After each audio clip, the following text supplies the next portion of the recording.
세상에 그날이 오면 온 천지 더욱 환하리. 인치는 천사의 사명이 이루어지는 그날부터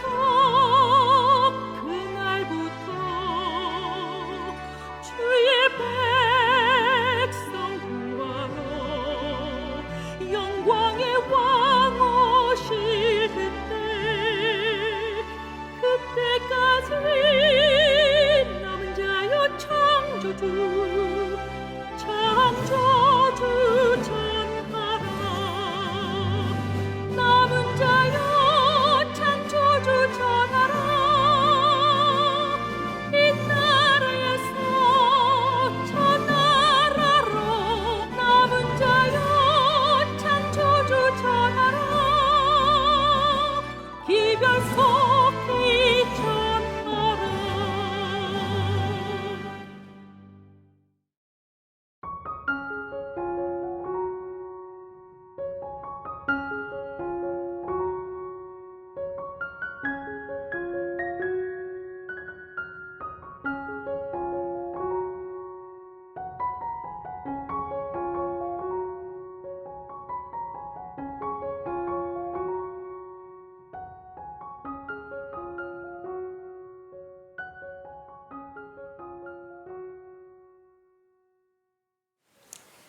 안녕하십니까.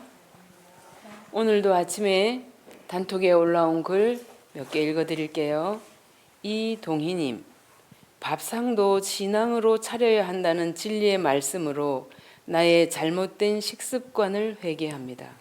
창조주의 말씀을 따라 먹는 가장 좋은 식습관으로 변화되어 주님 안에서 충만한 기쁨과 감사를 누리는 매일의 삶이 되기를 기도합니다. 아멘.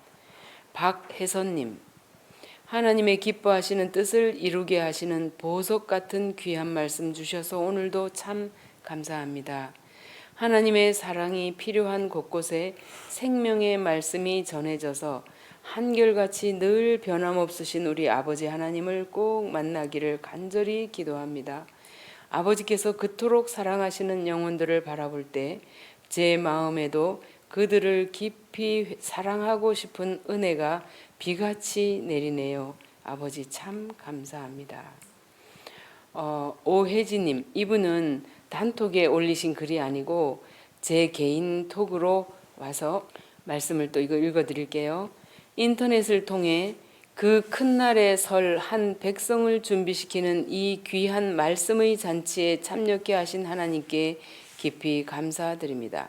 13기에도 온 마음으로 듣고 믿음으로 말미암는 의를 경험하고 싶은 것이 최고의 소원이 되어 14기도 기도하는 마음으로 참여하고 있습니다. 그동안 나름 건강 법칙을 지키며 살았지만 채식이었지 건강식은 아니었어요. 그런데 제 몸이 완전 저체중으로 너무 빈약해서 제가 제 몸을 관리한다고 이것저것 건강식품들을 챙겨 먹었지만 단 100g도 체중을 늘릴 수가 없었어요. 그런데 지난 안식일 강의를 들으면서 그날 아침에도 먹으려고 가져다 놓았던 것들을 다 갖다 치우고 하나님께 맡기자 그 마음을 먹었는데 왜 그리 눈물이 나던지요. 그래도 금식은 생각도 못했어요. 한 끼만 늦게 먹어도 힘든 저이기 때문에요. 그런데 어제 아침 강의를 들으면서 하루만이라도 과일식을 해보자고 시작을 했는데 오늘 아침까지 4끼를 했네요.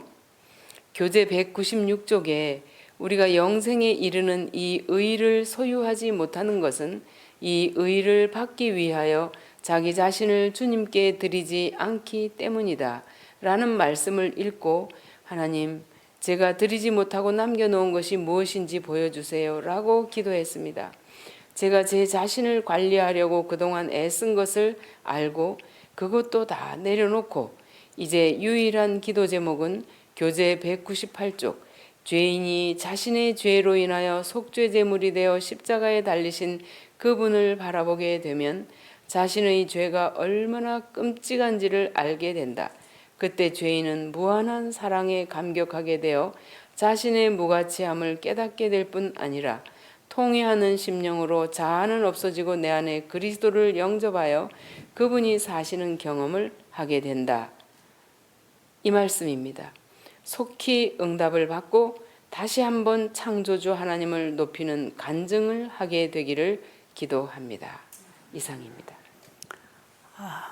전달해주는 이런 말씀들을 제가 들으면서 참 갈급한 영혼들이 많이 있다는 것 때문에 참 힘이 나고 희망이 있다고 생각합니다. 의에 줄이고 목마른 자는 복이 있나니 저희가 배부를 것이며 그 의 그리스도의 마음입니다. 그리스도의 품성. 그리고 예수님께서는 너희는 먼저 그의 나라와 그의 의를 구하라 그랬죠. 바로 그 의를 구하는 심령에 하나님께서 채워주시리라 믿습니다. 제가 한우분들을 만날 때 또 여기 오신 분들 제가 상담을 하면서 저는 예수님을 꼭 만나고 가야 합니다. 예수님 만나기 위해서 왔습니다. 이런 분들은 저는 일단 희망이 있다고 보지요. 예, 그들이 원할 때 만날 수 있습니다. 그들이 원하면 듣습니다. 그들이 원하면 배웁니다. 그런 자에게 주님은 임하십니다. 그래서 우리가 정말 주님을 구하고 있는가? 그 나라와 그 의를 구하고 있는가? 의에 줄이고 목말라 있는가? 내 심령이 의에 가난한가? 자신을 알고 자신의 간절한 필요가 그 나라와 그 의라는 사실을 알고 그걸 구한다면 우리는 땅의 것을 찾는 사람이 아니고 위의 것을 찾는 사람들입니다. 이런 분들에게 분명히 하나님의 은혜의 소낙비가 임하리라고 믿습니다. 여러분이 성경을 보신다면 아마 다 읽고 아는 말씀이겠지만 요한복음 6장이 참 중요한 복음이에요. 요한복음 6장에 보면 예수님께서 오병이어로 5,000명을 먹이시고 그 이적을 행한 이후에 예수님은 생명의 떡에 대해서 얘기합니다. 그들이 배고프고 허기질 때에 예수님은 육신의 떡을 만들어 먹이시고 그 이후에 영적인 떡에 대해서 얘기합니다. 그래서 우리가 먹는 떡, 육신을 위하여 먹는 이 음식에는 항상 영적인 음식이 함께 약속되어 있다는 것입니다. 우리가 밥상도 하나님의 말씀으로 차려서 밥을 먹는 게 아니라 하나님의 말씀을 먹는 시간이 되어야 된다고 제가 지난 시간에 말씀드렸지요. 우리의 밥상이 하나님의 말씀을 먹는 시간이 되는 그 일을 통해서 우리는 예수님의 살과 피를 먹는 그 영적 의미를 깨달아야 된다. 내 살을 먹고 내 피를 마시는 자는 영생을 얻었고 마지막 날에 내가 이를 다시 살리리라 하시니라. 그 예수님이신 그 우리의 생명의 떡이신 그분을 먹고 마실 때 우리는 이 땅에 사는 육신만 좀 건강하게 살다가 끝날 것이 아니라 영원한 영생을 얻는다는 것이지요. 그러니까 우리의 건강을 위하여 주어진 음식 속에는 우리의 영생을 위하여 주어진 음식인 예수 그리스도가 약속되어 있다 이 말이에요. 그래서 건강기별하고 영원한 복음하고는 하나로 한 몸이다. 이걸 계속 제가 얘기하고 있고 여러분은 그렇게 이해를 해야 하나님의 말씀이 생활에, 신앙이 생활로, 예수님을 믿는다는 것이 생활로 사라지는 그 신앙을 배우는 것입니다. 어제 어떤 분이 전화 왔을 때 이런 얘기를 해줬어요. 나는 교회를 수십 년 다녔어요. 그리고 맨날 성경 읽고 기도하고 교회 열심히 다녔어요. 그리고 성경도 열심히 공부했어요. 그런데 이 얘기하는 분은 아마 우리 재림교인이 아닌 것 같아요. 그런데 제가 지금 여기서 나오는 강의를 계속 들어보니까 특히 이번에 제가 열심히 들어보니까 그냥 교회 가서 성경 공부하고 기도하고 교회 다니는 게 신앙이 아니라는 거, 그것만이 아니라는 것을 알았다고. 우리의 밥상에서부터 우리의 모든 전반적인 삶이 하나님의 말씀과 일치한 행동이 필요하다는 것, 이걸 자기가 깨달았다면서 이제 신앙을 어떻게 먹고 마시고 살아야 되는지 그걸 알았습니다. 물을 마시는 것도 이게 신앙으로 되어져야 된다는 걸 알았습니다. 하나님이 우리에게 주신 모든 선물을 받아들이는 게 신앙입니다. 아십니까? 그게 믿음 아닙니까? 평상시에 내가 별거 아닌 것처럼 생각했던 이것이 우리에게 가장 중요한 것이었고, 이것을 우리가 받아들이고 살아가는 것이 이것이 신앙이구나. 요한복음 6장에 육신의 떡을 먹이고 이적을 행하신 이후에 그 다음 나는 하늘로부터 온 생명의 떡이다. 나를 먹는 자는 죽어도 산다. 내 살을 먹고 피를 마시라. 이 얘기를 계속 하시고 마지막에 63절에 보면 살리는 것은 영이니 육은 무익하니라. 내가 너에게 이런 말이 영이요 생명이라. 이렇게 말씀하십니다. 저는 이 말씀이 옛날에 읽을 때는 그냥 우리가 죽으면 육은 무익하게 다 흙으로 돌아가지만 그 예수를 믿었을 때 우리를 다시 살리는 것은 예수님 안에 있는 그 영이요 그 생명이구나. 이 부분만 이해했습니다. 그건 맞는 얘기죠. 그런데 이것을 부활에다가 제가 이 말씀을 적용을 시켰어요. 부활에만.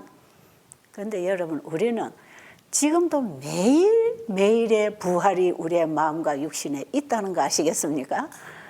그걸 제가 건강기별을 통해서 깨닫게 됐어요. 우리의 몸도 매일 죽고 살아나고 죽고 살아나고 합니까?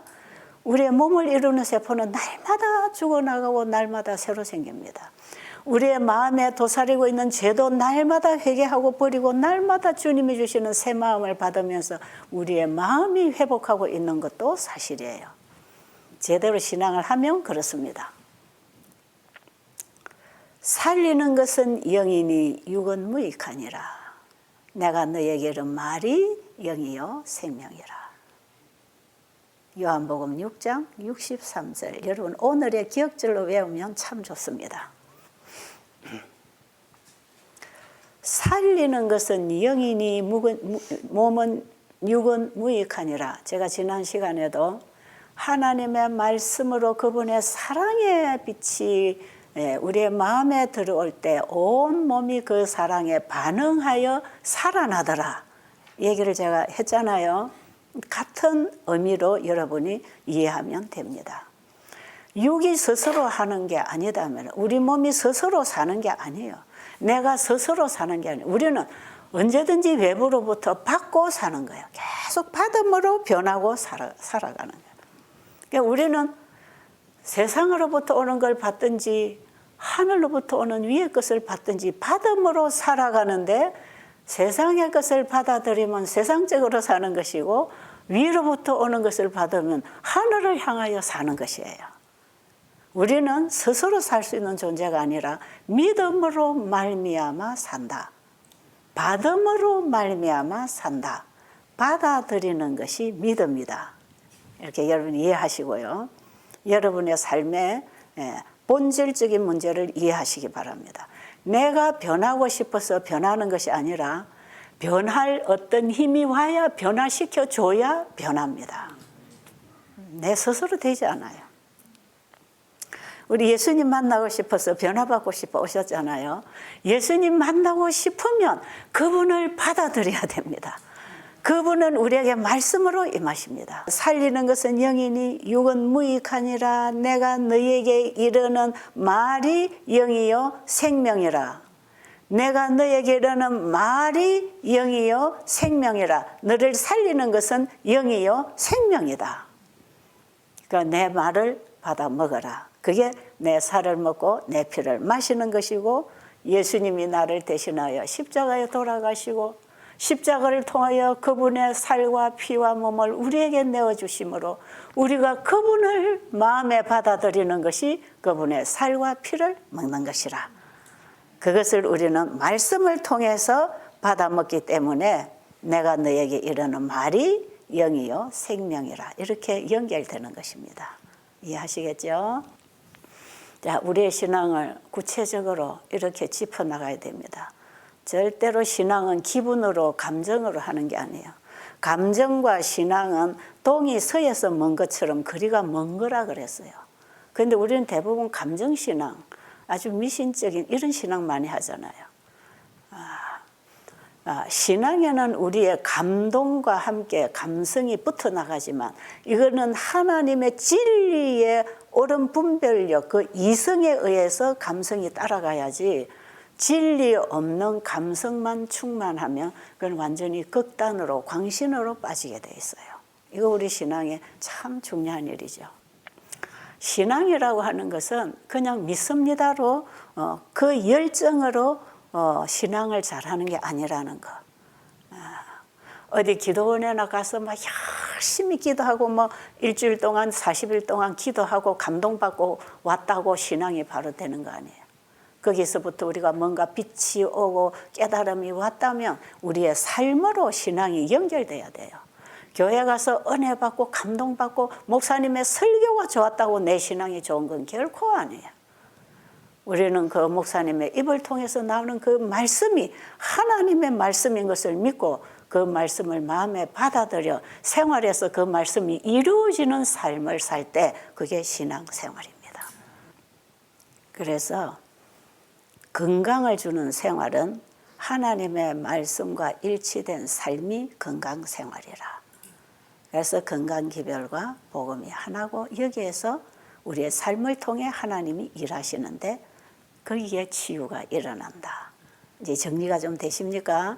오늘 강의를 들으시는 분은 이번 14기 세미나 1강부터 다시 좀 못 들으신 분은, 오늘 처음 강의를 접하시는 분은 이 세미나 1강부터 좀 다시 들으시면서 오늘의 강의를 이해를 하시면 좋을 것 같습니다. 제가 한 번은 미국의 워싱턴 DC에서 이 건강 세미나를 할 때에 거기에 어떤 의사분이 오셨어요. 본인은 암 전문의라 그럽니다.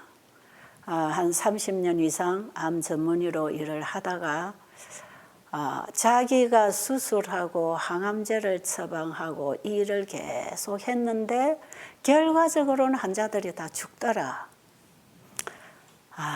그런데 어떤 경우에 자기가 본 환자가 살아서 찾아오는 경우가 있더라. 검사 좀 해보세요 하고 검사받으러 찾아오는 환자가 있는데, 어떤 환자들이 간간히 암이 치료가 되어서 오는 환자가 있다, 나아서 오는 환자가 있더라는 거죠.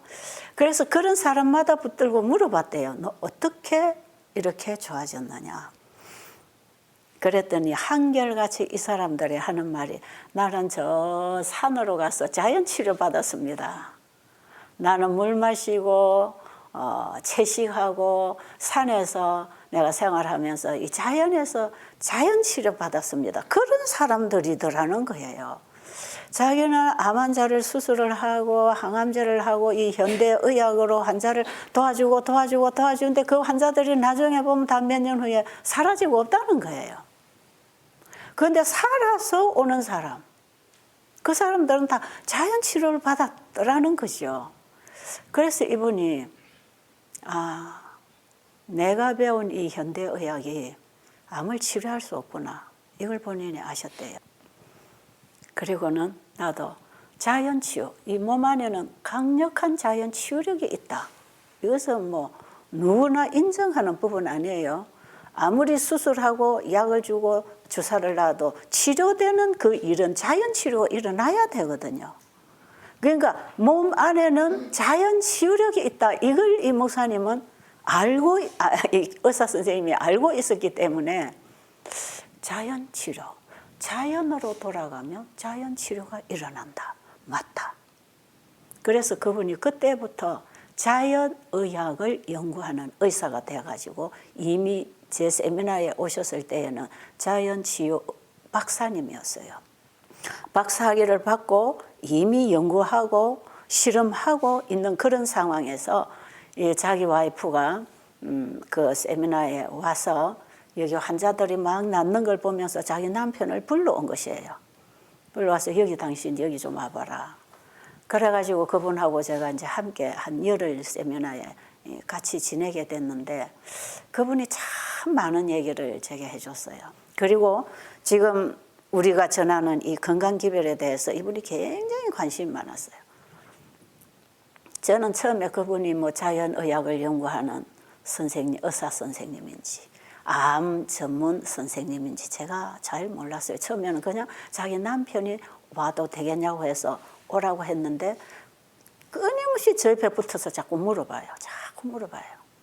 그래서 제가 그때마다 대답해주고 이랬는데 나중에 제가 책을 이제 엘렌 G 화이트 여사가 쓴 책을 제가 인용을 하면서 이제 강의를 해 나갈 때 그 강의를 들으면서 이분이 그래요. 제가 하루는 밥을 꼭꼭 씹어 먹으라는 강의를 할 때에 책을 읽어주고 얘기했어요.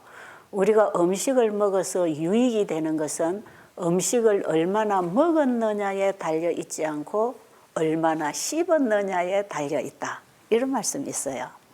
제가 그 말씀을 인용하면서 읽어주면서 여러분 음식은 이렇게 꼭꼭 씹어서 천천히 침이 천천히 섞어서 들어갈 수 있도록 잘라서 넣어야 된다. 오래오래 씹을 때 이 침에서는 음식물에서 따라 들어오는 발암물질까지도 제독하는 성분이 있다고 한다. 그러니 입안에서 음식이 오래 머물러서 넘어가는 게 좋다. 죽을 먹어도 오래오래 입안에서 가지고 있다가 씹어서 넘겨야 된다. 그래서 제가 꼭꼭 씹어 먹는 얘기를 했는데 그날에 이분이 아니 지금 읽은 그 내용이 어느 책에 있습니까? 그래서 책명을 얘기를 해줬어요. 근데 그 책을 제가 좀 볼 수 있겠습니까? 예, 볼 수 있습니다. 근데 마침 그때에 미국에서 문서 전도를 하는 사람들이 제 세미나에서 이 책을 좀 보급을 하고 싶어서 뒤에다 책을 다 펴놓고 보급을 하고 있었어요. 그래서 저 뒤에 가면 이 책을 구할 수 있습니다. 그래서 이분이 그 책을 가지고 이제 읽기 시작했어요. 그 다음날 이분이 또 제 밥상에 옆에 와서 앉아요. 이 책이 언제 나온 책입니까? 이 책이요. 이 책의 저자는 100여 년 전에 뿐이고 아마 이 글을 쓰기는 아마 130년 전에 이 글을 썼다고. 그분이 이미 100년 전에 돌아가신 분이라고. 그랬더니 이분이 딱 책을 들고 저한테 이래요. 이 책의 내용은 진리입니다. 그래요. 왜 그렇습니까? 그랬더니 아니 100년 전에 했는 말이 100년 후에도 과학적으로 이게 입증이 된다면 그건 변하지 않는 것 아닙니까? 변하지 않는 것이 진리입니다. 그래요. 그리고 그 다음부터 이분이 이 책을 열심히 읽어요. 그리고 나중에 이제 우리가 이 마음의 치료, 정신 치료에 들어가서 이 신앙하고 이 우리의 정신 건강하고 이것이 바로 직결되어 정신 건강이 회복된다는 걸 제가 이제 아마 다음 주 가면 제가 정신 건강 얘기할 거예요. 그런 얘기를 또 할 때는 그 책이 또 어디에 있습니까? 제가 읽어가는 책마다 그 책을 구입하겠다는 거예요. 그래가지고요, 이 세미나를 딱 마치려고 하는데, 이 엘렌 화이트이 쓴 이 책이 모두 얼마나 됩니까? 그래요. 그래서 아마 책으로 묶어놓은 해도 100권이 넘을 텐데, 우리 한국말로 번역된 거는 절반 이상 번역이 됐습니다. 그랬더니, 그 책을 제가 다 사고 싶습니다. 그래서, 제가 그러면, 책을 사고 싶은데 살 수 있냐 그래서 살 수 있다고. 그래서 제가 한국말로 번역된 것 원합니까? 영어로 된 거 원어로 그대로 보시겠습니까? 이분이 미국 분이니까. 저는 원어로 보는 게 영어가 훨씬 더 쉽다고. 그러면 뭐 미국에서 공부를 하신 분인데 한국 사람이에요. 그래가지고 그 우리 합회 서회로 이제 연결해서 그 주최하는 교회 목사님이 서회로 데려와서 이 책을 전부 다 없는 거는 주문을 해갖고 이분이 다 가져가도록 해줬어요. 그런데 이분이 나중에 침례를 받게 됐습니다. 그런데 이 부인은 장로교회 권사님이에요. 그리고 자기는 교회를 안다. 자기는 무신론이라 그럽니다. 그러니까 이 부인이 늘 그래. 우리 남편은 무신론입니다. 깡무신론입니다. 교회가 좀 부흥회 때 가서 교회 갔다 오면 항상 나를 핀잔을 주는데 교회 다니는 사람만큼 멍청한 사람은 없다고 항상 핀잔을 준대요. 아니 저 목사 설교를 그대로 듣고 막 울고 아멘하는 게 나는 너무 웃긴다. 저걸 어떻게 저런 말 허무맹랑한 저런 말을 믿냐고. 그러니까 남편을 좀 전도하려고 교회를 모시고 갔다 오면 집안에서 시끄러워지는 거야. 더 핍박이 심해지고. 그랬는데 그 남편 전도하는 게 평생의 기도인데 이 남편이 절대로 과학을 믿는 겁니다. 절대적으로 보이는 것, 연구된 것, 과학적으로 입증된 것 이것만 믿는 사람이에요. 자기 지식을 믿는 거죠. 박사 학위가 이 사람 몇 개가 있어요. 그러니까 자기 지식으로 이 사람이 모든 걸 이제 다 안다고 생각하는 거죠. 그런데 이 부인이 이게 영적인 세계를 얘기하니까 알아들을 수가 없지요. 그런데 이분이 변했어요. 마지막에 집회를 마칠 때에 이분이 침례 결심을 했어요. 그 권사님도 같이 침례를 받게 됐는데 침례를 받으면서 자기가 자기 간증, 침례받게 된 간증을 할 때에 뭐 여러 가지 얘기했지만 한마디만 제가 전해드리면 나는 신앙이라고 하는 거는 그냥 보이지도 않고 알지도 못하는 어느 신에게 막 가서 기도하고 이게 다 자기 감정이고 자기 생각이고 기분이라고 생각했대요. 그러니까 이런 신앙을 사람들이 하는데 저게 무슨 신앙인가. 그런데 내가 여기 와서 그분 하루 이틀 뒤에 왔으니까 열흘도 아니고 일주일 이상 참여했거든요. 여기 와서 내가 일주일 이상 참여를 하고 보니까 이 세상을 창조하신 분이 계신다는 걸 알았다. 우리 자연을 연구하는 의사들은 이 자연이라고 하는 것은 자연이 생겨서 자연이 되는 걸 자연이라고 이해하고 있다는 거예요. 그런데 여기 와서 배워보니까 특별히 성경을 이제 공부를 해보니까 자연이 생겨난 건 아무것도 없고 자연이 되는 것도 아무것도 없고 어떤 그 창조주라고 하는 신이 창조했기 때문에 나왔다. 그런데 그분은 말씀하면 나온다. 이것이 신과 우리 피조물의 차원이 다른 것이다. 이걸 자기가 탁 깨달았다는 거예요. 아, 이들이 믿는 그 하나님이라는 분, 그분이 창조주라는 분, 그분은 우리 인간하고는 차원이 다르기 때문에 그분이 일하시는 방법은 우리 인간이 일하는 방법하고 다르구나. 왜 그걸 믿게 됐느냐?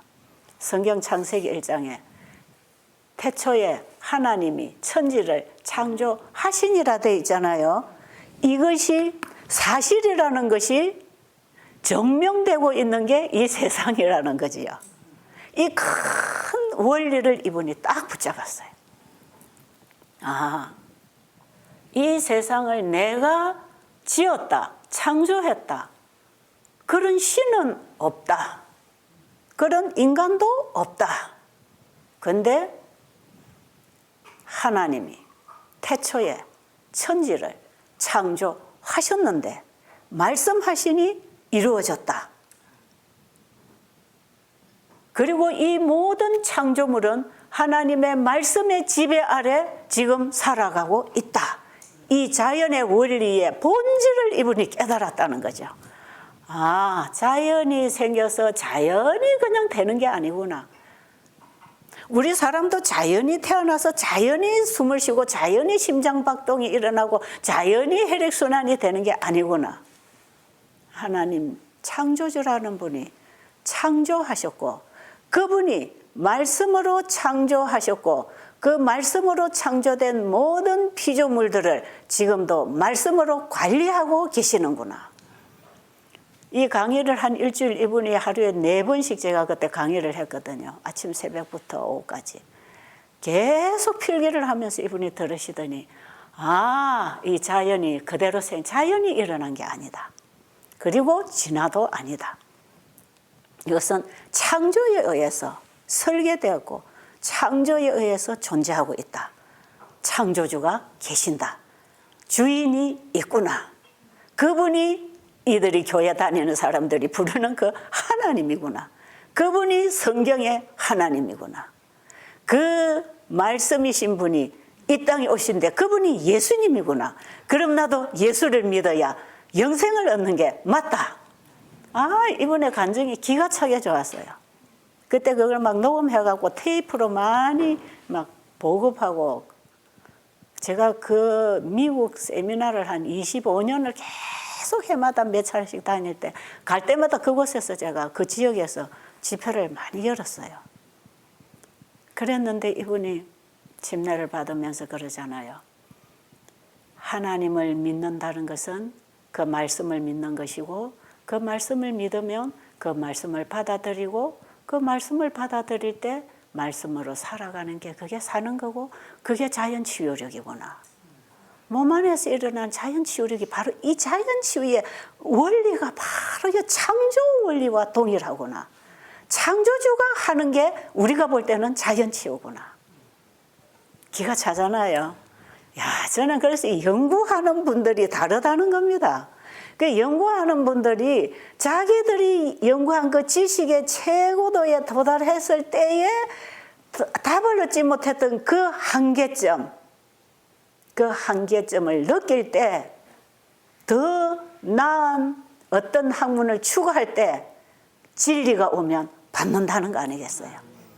의에 줄이고 목마르다. 간절히 갈급하다. 뭔가를 구하고 배우고 가지기를 원한다. 이게 가난한 심령 아닙니까? 그런데 많은 사람들이 자기의 지식에 배불러 있단 말이에요. 자기의 연구에 배불러 있어서 더 차지 않는데 이 의사는 자기가 연구한 과학, 현대의학으로 환자가 치료되지 않는 걸 알았기 때문에 더 나은 의학을 찾아서 자연의학을 연구했던 분이라.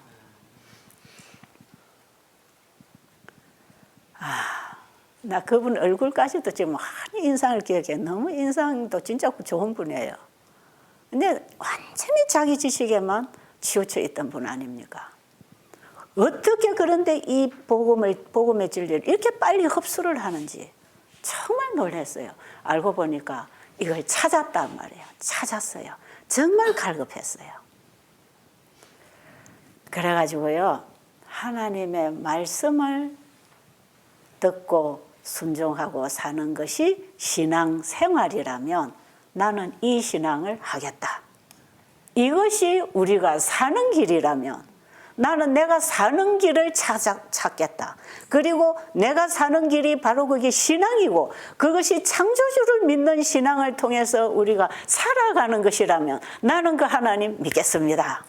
그래가지고 그날 침례 받았잖아요. 안식일 날. 정말 놀라웠어요. 지금 여러분이 듣고 계시는 이 건강 복음은요, 인간의 과학을 초월하는 겁니다. 그 이상입니다. 그 이상의 우리를 창조하신 창조주로부터 오는 그분의 말씀, 그분이 주시는 메시지, 그걸 받아들일 때에는 내가 하는 게 아니라 그 말씀이 나를 데리고 간다. 이게 참 자유요.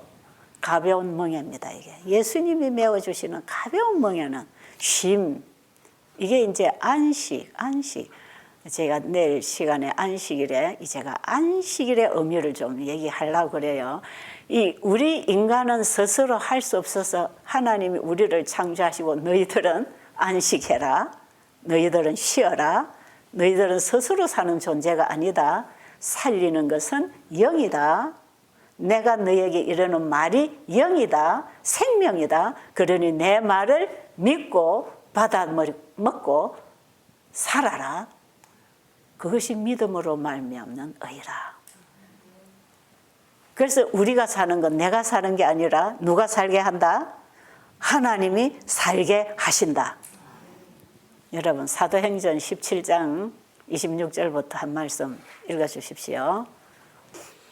인류의 모든 족속을 한 혈통으로 만드사 온 땅에 거하게 하시고 저희의 연대를 정하시며 거주의 경계를 한하셨으니 이는 사람으로 하나님을 혹 더듬어 찾아 발견케 하려 하심이로되 그는 우리 각 사람에게서 멀리 떠나 계시지 아니하도다. 우리가 그를 힘입어 살며 기동하며 있느니라.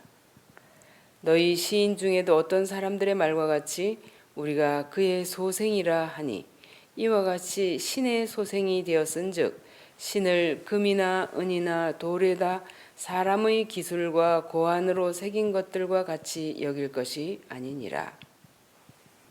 자, 이 말씀에 보면 우리를 창조하신 이 신은 우리가 나무를 깎아 만들고 돌을 깎아 만들고 어디에 나무 밑에 가서 빌고 물에 가서 빌고 하는 이런 신이 아니라 이런 것들은 하나님이 창조하신 창조물이라.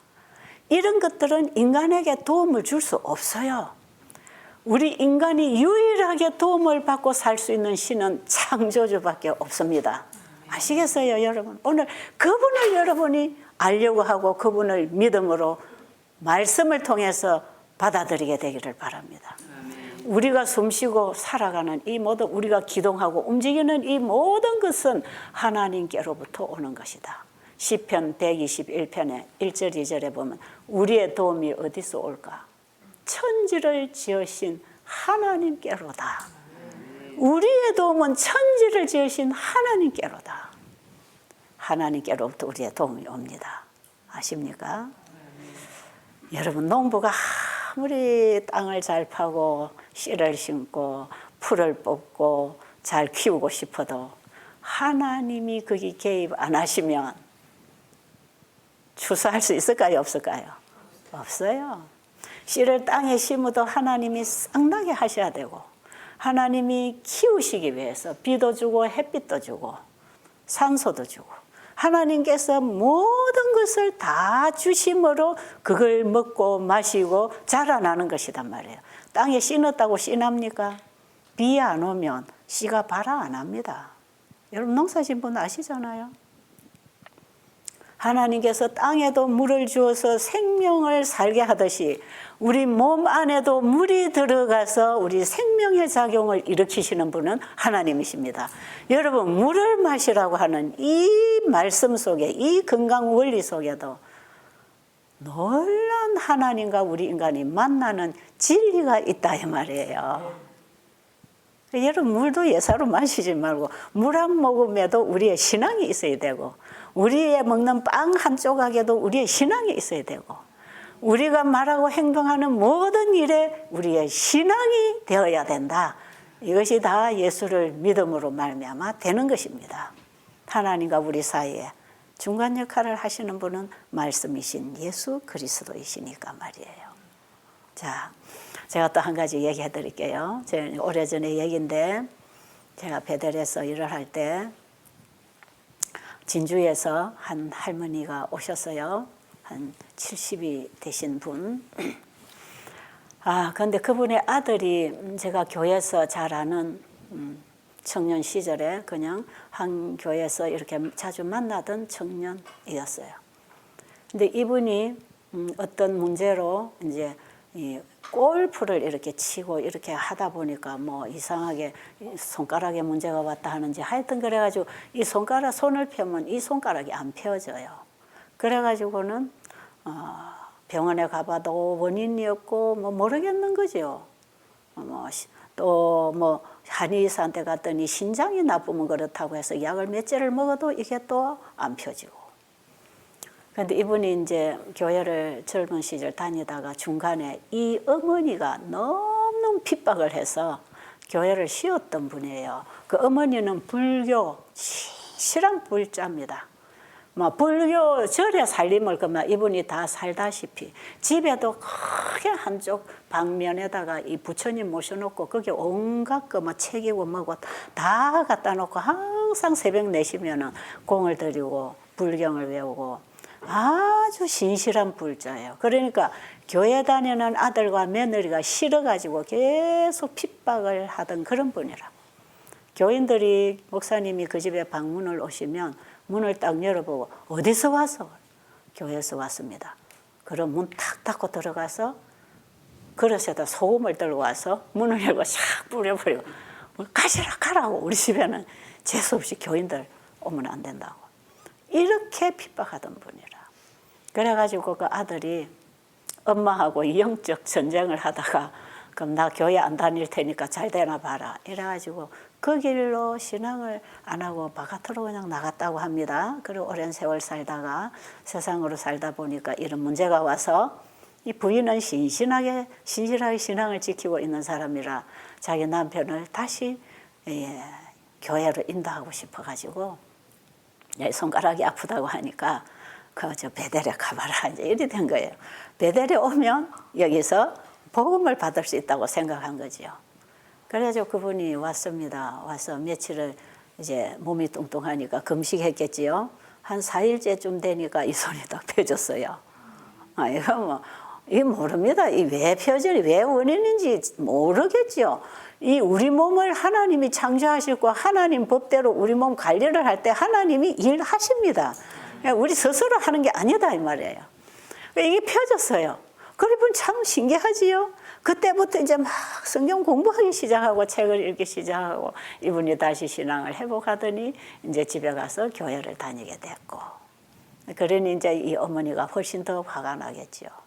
그런데 이 어머니가 무슨 병이 있냐 하면 심장협심증이 참 심해서 심근경색까지 와가지고 한 달이면 절반은 병원에 입원을 하고 절반은 집에 있고 뭐 굉장히 병원을 자주 가야 되고 약을 계속 먹어야 되고 그러면 또 점점 나빠지고 이런 상황이었어요. 이분은 뭐 차를 하나 사도 돼지 떼가리 갖다 놓고 고사 지내는 이제 이런 분이에요. 그런데 이분이 이제 하루는 병원에 입원을 하셨는데 의사가 보호자를 불러서 가보니까 3일을 넘기기가 어렵다. 이분의 심장 혈관은 지금 다 막혔다. 이거는 뚫을 수 있는 시술은 다 했다. 그런데 이제는 더 이상은 병원에서 할 수가 없다. 그러니 3일 넘기기가 어려울 테니까 보호자가 대기하고 있어라. 그 말을 듣고 이 아들이 어머니하고 함께 병원에 지낼 때에 어머니가 3일 넘기기 어렵답니다. 이제는 더 이상 시술할 자리도 없다면 다 심장이 막혔어요, 혈관이. 어머니 이제는 3일 정도밖에 못 산다고 하니 마지막으로 이 아들 한번 말 좀 들어달라고. 그 베델에 가면 이 어머니 병 낫습니다. 그런데 이제 그 전에도 자꾸 병원에 가려고 할 때 베델로 가시라고 해도 이놈아 내가 니처럼 예수쟁이 되라고 나를 거기 데리고 가려 하냐고. 안 간다. 그래서 이제 안 오셨다는 거죠. 그런데 3일밖에 못 산다 하는 의사의 마지막 진단을 받고 이분이 생각이 달라졌어요. 그럼 내가 거기 가도 예수 안 믿어도 되나? 예, 어머니 예수 안 믿어도 돼요. 병만 고치고 오면 됩니다. 그래가지고 어머니를 설득시켜가지고 베델로 모시고 오게 됐는데 그 허락을 받고 뒷날 아침 일찍이 저한테 전화가 왔어요. 와, 우리 어머니가 드디어 거기 가시게 됐다고. 그래가지고 어머니가 오셨어요. 오셨는데 그 딸이 보호자로 따라왔는데 딸이 또 당뇨 합병증이 있어서 심각했어요. 근데 어머니 모시고 이제 그 딸도 아주 어머니 따라 이 불교 신앙을 해서 아주 어머니하고 같이 신실한 불자입니다. 근데 이분들이 이제 왔는데 이 할머니가 연세는 한 70 이렇게 좀 되셨지만 굉장히 몸이 뚱뚱했어요. 아주 기름진 몸이에요. 그래서 목소리도 이제 숨쉬기도 힘들 만큼 목소리도 아주 빡빡하고 아주 힘들었어요. 그래서 제가 할머니 일단은요 금식을 좀 해도 되겠습니까? 하니까 병만 나오면 뭐든지 하지요. 그래. 그래서 일단 금식을 하루 시켰어요. 이제 하루 지내고 뒷날 아침에 그때는 우리가 교회가 지어지지 않아서 환자 숙소 거실에서 예배를 한 30-40명이 이렇게 앉아가지고 예배를 드리고 있는 그런 넓은 마루에서 이렇게 예배를 드렸어요. 마루에서 예배를 드리고 마루 옆에 있는 방들도 문을 열어놓고 안에서 환자들이 듣고 이렇게 이제 예배를 드리고 있는 그런 데인데 제가 거기 가서 이제 거실에 앉아서 상을 하나 갖다 놓고 거기서 제가 상 앞에서 이제 강의를 하잖아요. 앉아서 찬미를 부르고 있는데 그 할머니 방에 있던 어떤 환자분이 쫓아오더니 저한테 와서 원장님 어제 온 저 진주에서 온 할머니가요 가방 다 챙기고요 지금요 아침 식사하고 나면 이제 갈 거라고 지금 집에 전화하고 있다고 집에 간답니다 그래요. 그래서 빨리 와보세요. 그래서 제가 할머니한테 가서 할머니 왜 가방을 다 싸세요? 집에 갈란다 그래요. 아니 병 고치러 오셨는데 병도 안 고치고 집으로 가세요? 어쩌시려고요? 그랬더니 여기 오면 뭐 병을 고친다 하더니 병은 고쳐주도 안 하고 약도 주도 안 하고 맨날 그 하나님 믿으라고 뭐 노래 부르고 기도하고 있네. 자기 할머니 볼 때는 진짜 그렇죠. 근데 할머니 지금 이 할머니 병 낫는 방법이요 그게 성경에 다 있어요. 그러니까 제가 성경을 가지고 이 사람들 병 낫는 방법을 지금 가르쳐주고 있어요. 그런데 성경은 하나님 말씀이니까 하나님께 찬송하고 기도하고 성경 공부해야 되잖아요. 그러니까 할머니는 여기 와서 찬미 부르고 기도하고 안 해도 되니까 여기 와서 성경에서 치료되는 법을 제가 가르쳐 드리는데 그거 할머니가 들으셔야 돼요. 할머니가 와서 듣고 할머니가 그대로 이해를 해야 실천하고 병이 나을 겁니다. 여기 치료는 그런 방법이에요. 그랬더니 그럼 내가 거기 가서 예배 안 드려도 되나? 그래. 예, 괜찮아요. 그냥 뭐라고 하는지만 잘 들으세요. 그랬더니 할머니가 나오셔가지고 어쩌는지 아세요? 제가 여기 앉아서 이제 청중을 이렇게 바라보고 있으면 이 할머니가 주무시는 방은 이 마루에서 이렇게 꺾어서 이 골마루가 조금 있어요. 있고 이쪽 끝에 방이 있어요. 그런데 이쪽 끝에 방에서 나오셔서 이 벽이 이렇게 딱 꺾이는 이 벽에 모퉁이에 딱 앉으셨는데 뒤돌아 앉아 있는 거예요. 그러니까 제가 보면 그 할머니 절반의 뒷꼭지 덩어리만 보여요. 이제 돌아 앉아 계셔요. 제가 왜 저러는가 했더니 나중에 보니까 자기 신에게 미안해서 그랬답니다. 다른 신에게 앞에 가서 이 예배라고 하는 이 찬양하는 여기에 자기가 앉으면 자기 신이 노할까 봐 거기에 미안해서 내가 평생 믿고 공들이던 신인데 내가 바꿀 수가 있나 이런 생각을 가지고 돌아 앉아서 이제 귀만 열고 듣는 거죠. 그래가지고 나중에 한 10분쯤 강의를 하면 이렇게 돌아봐요. 그런데요, 제가 그 할머니 한 분을 놓고 자꾸 강의하고 있지 않습니까, 지금? 그러니까 심장협심증, 심장혈관이 막혔을 때에 어떻게 해야 이 자연치료로 뚫어지는가? 이 강의를 이제 하면서 이렇게 나은 중풍병자 얘기도 하고, 심장협심증 환자 나은 얘기도 하고, 이제 제가 막 이제 강의를 하면서 이렇게 해서 금식이라고 하는 것이 우리 몸에서 이런 자연으로 막힌 걸 뚫는 작용이 금식 때 일어난다. 이제 이래가지고 이제 자꾸 제가 강의를 하고 있죠. 그럼 이분은 그게 자기 얘기니까 관심이 생길 거 아니겠어요? 뭐 하나님 믿으라면 그분이 듣기는 하겠어요? 그러더니 나중에 이제 한 10분 이상부터 마칠 때까지는 다 이렇게 듣고 있어요. 몸은 이렇게 반대로 보는데 얼굴만 자꾸 고개가 돌아오는 거죠. 자꾸 들리니까. 그 뒷날도 그래요. 하루 2번씩 강의를 하는데 아침 저녁 또 그 뒷날도 이래요.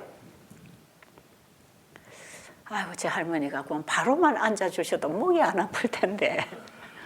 근데요 그 다음 날은요 할머니가 제 앞에 와서 딱 앉았어요. 그러더니 제가 강의를 하면 맞다 자꾸 맞다 그러셔요. 근데요 그 3일 동안에 이 할머니가 이 고개를 돌려서 들으면서 이해하고 깨달은 부분이 있어요. 마음이 열려요. 그리고 금식을 했잖아요. 몸의 혈관이 열려요. 같이 열려요. 이해하시겠어요? 막혀있는 혈관도 금식하면 뚫리지요. 그 다음에 자기에게 필요한 얘기가 들어가니까 닫혀있던 마음도 열리지요. 같이 열리는 거예요. 그런데요, 처음에 와서는 가슴이 쪼이고 아파서 이 평지도 못 걸었어요. 자기 또 딸이 붙잡고 천천히 평지를 걷고 이러던 분인데 3일 동안 금식하고 물 마시고 났어요. 그냥 우리 그 베델이 보면 경사가 약간 졌어요. 상당히 오르락 내리락이 힘들어요. 폐암 환자들은 숙소에서 식당까지 오는데도요, 숨이 그냥 차서 힘들어하는 이 경사가 있어요. 그런데 이분이 그걸 오르락 내리락 운동을 하고 다니는 거예요. 한 3일을 지나고 딱 뚫리고 호흡이 좋아지니까 나흘째 되는 날은 딱 제 앞에 코앞에 바로 가서 앉았어요. 뭘 하는지 이거 들어야 되겠구나.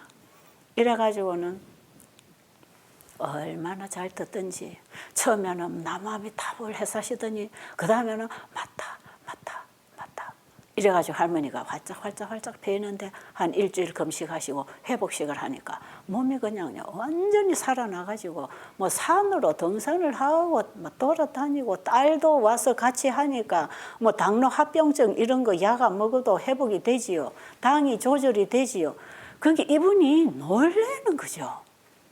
그래가지고 그 다음부터는요, 환자가 딱 차를 타고 와서 딱 쉬잖아요. 그 제가 이제 상담을 하고 방으로 들어가지요. 그럼 이 할머니가 딱 지키고 있다가 그 방으로 쪼르륵 따라 들어가. 그래가지고는 당신은 어디 아파서 왔어? 나는 여기가 아파 왔어요. 걱정 마소. 여기는 하나님이 고쳐주요. 이분이 얼마나 봉사를 잘하는지. 또 차를 타고 쭈르륵 와서 또 저쪽 방에 가면 쫙 가가지고 당신은 어디 아파왔어? 저는 이런데 아파왔어. 걱정 마소. 여기는 하나님이 고쳐주는데요. 이러면서 오는 환자마다 나는 이래가 나았어. 내 딸도 지금 이렇게 좋아지고 있다고. 막 이런 얘기를 막 하시면서 자기가 신이 나가지고. 근데 그때에 참 불쌍한 환자가 한 분이 왔어요. 이 귀 밑에 암이 생겨가지고 이하선 암이 생겨서 어느 기도원에 가서 안차를 받는다고 해서 그 원장이 여기를 안차한다고 막 여기를 손가락으로 찢어가지고 이게 터지니까 막 피가 계속 나와가지고는 여기서 엄청난 냄새가 나요. 이 농혈이 빠지면서. 근데 그 낫기는 뭐가 나요? 그래가지고 이제 자기가 가본데 사위하고 같이 얹혀서 사는 분인데 참 불쌍한 아줌마라. 그래가지고 왔는데 벌써 냄새가 펄펄 하는 거예요. 그런데 이걸 다 이제 닦고 숟가루 반죽을 해서 이제 붙이고 끄제를 계속 갈아 끼우고 싸서 둘둘 말아가지고 방이 자리가 없으니까 그 할머니 계신 방에다가 넣었거든요. 그랬더니 하룻밤 자고 나더니 이제 제가 자기 아들하고 좀 이렇게 교회에서 아는 교인 관계니까 저를 자기 딸 취급을 해요. 그래가지고는 저한테 찾아오시고 최 집사 어제 우리 방에 온 거 환자 있잖아. 그 환자 오늘 내 보내라. 그래서 왜요? 그랬더니 우리 어젯밤에 그 냄새 때문에 추워서 문은 열어놔야 되는데 참 한숨 못 잤다. 오늘 안 내보내면 우리 이 방에 사람 다 나간다 한다. 빨리 내보내라. 그래요. 그런데 이 사람이 진짜 얼마나 심령이 가난한지 저는 진짜 죽는 거는 겁나지 않은데 나는 내 구원이 그분이 장로교 다녔으니까 내 구원이 어찌 되는지 나는 이걸 확실하게 하고 가야 되기 때문에 나는 예수님 만나기 전에 내가 갈 수가 없다고. 나를 어디 마루구석에라도 재워달라고. 나 여기서 예수님 만나고 가야 된다고. 막 울면서 사정을 하는데 그런 영혼을 제가 보낼 수가 없잖아요. 예수님 만나고 가야지. 지금 죽어가는데 죽기 전에 예수님을 잡아야 되잖아. 그래서 제가 그때 기도실이라고 밖에 언덕에 몇 칸을 지어놓은 게 있었어요. 그건 전기도 안 들어가고 뭐 다 추운 곳이에요. 그런데 그 방을 깨끗이 청소를 하고 거기다가 전기 연결을 해갖고 전기장판을 갖다 깔고 이불을 갖다 펴고 그 막 겨울에 외풍도 센 데다가 이불을 두껍게 갖다 주고 이 사람을 다시 목욕시키고 여기다가 붙여가지고 그 방으로 갔다가 자 떼놨어요. 그 방에서 분리시켜놨어요. 근데 이분이요 한 일주일 지나는 동안에 이게요 줄줄줄 흘러내리던 게요 이게 멈추었어요. 제가 지난번에 한번 설명했지요. 안에 있는 암이 죽어서 이리 빠질 때에 더 이상 새로운 암세포가 안 생기면 이게 안 무너져요. 그런데 일반 생활을 하면서 이게 흘러내리면 안에서 계속 암이 자꾸 생겨가지고 또 빠지고 또 빠지고 끝이 없이 이게 나와요. 그런데 이게 어느 정도 몸에서 정상세포가 일어나고 면역력이 살아나면 이게 새살이 차서 안 무너진다 이 말이에요. 암도 그렇게 돼요. 부스럼 나는 거하고 같아요. 근데 이게 진짜 안 무너졌어요. 그 냄새가 안 나겠지요. 근데 이 할머니가 하루는 제 방에 오셔가지고 최 집사 너가 믿는 예수하고 내가 믿는 부처는 좀 다르다. 그래서 왜요? 그랬더니 우리 부처는 맨날 돈을 갖다 바치고 공을 들여야 복을 주는데 너가 예수는 돈도 안 주는데 병을 고쳐주네. 그리고 나는 너가 믿는 예수를 죽으라고 핍박하고 예수 믿는 아들 며느리까지 미워서 내가 얼마나 교회도 못 가게 하고 그 예수를 내가 꼴보기 싫어가지고 내가 얼마나 자식을 핍박했는데 이렇게 욕하고 핍박한 그 예수가 내 병을 고쳐주네. 어떻게 이럴 수가 있냐? 그래서 제가요. 그때부터 이 할머니에게 얘기해야 될 거 아닙니까? 할머니가 믿는 그 신은요. 할머니의 병을 고쳐줄 수 없고요. 할머니의 필요를 채워줄 수 있는 도움을 줄 수 없는 겁니다. 할머니가 믿는 그 신은 하나의 나무를 깎아서 세우는 나무둥치에 불과합니다. 그걸 신으로 만들어서 신앙을 하는 그 사람들이 몰라서 거기라도 대고 비는 것이 저 물에 가서 빌고 산에 가서 빌고 장독대 가서 빌고 방에 가서 조항신한테 비는 거하고 똑같은 신앙입니다. 그게. 그 신들은 도움을 주는 신이 아닙니다. 우리에게 도움을 주는 신은 천지를 지으신 창조주 그 예수밖에 없습니다. 그리고 그 예수는 할머니가 그렇게 욕하고 잘못을 해도 할머니를 탓하지 않고 할머니가 예수님께로만 돌아오니까 그분은 할머니 과거의 죄를 다 용서하고 병을 고쳐주시는 분입니다. 우리 인간이 어떤 잘못을 해도 그분은 자신이 죄를 위해서 대신 죽으셨기 때문에 우리의 죄를 지금도 용서하고 계시는 분입니다. 그래서 할머니가 과거에 잘못한 그걸 가지고 벌을 주시는 게 아니고 지금 하나님 말씀을 받고 순종하고 마음의 변화가 올 때 이미 예수님은 할머니를 고치고 계시는 것입니다. 그랬더니 진짜 다르다. 그래서 우리 아들 며느리가 그리 핍박을 해도 교회를 갔구나.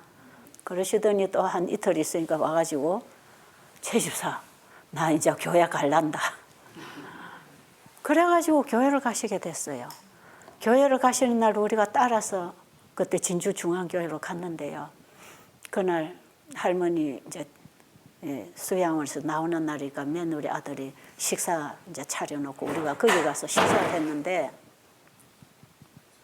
할머니가 그날 점심 식사를 하면서 자기 방에 있는 거 저거 다 태우라 그래요.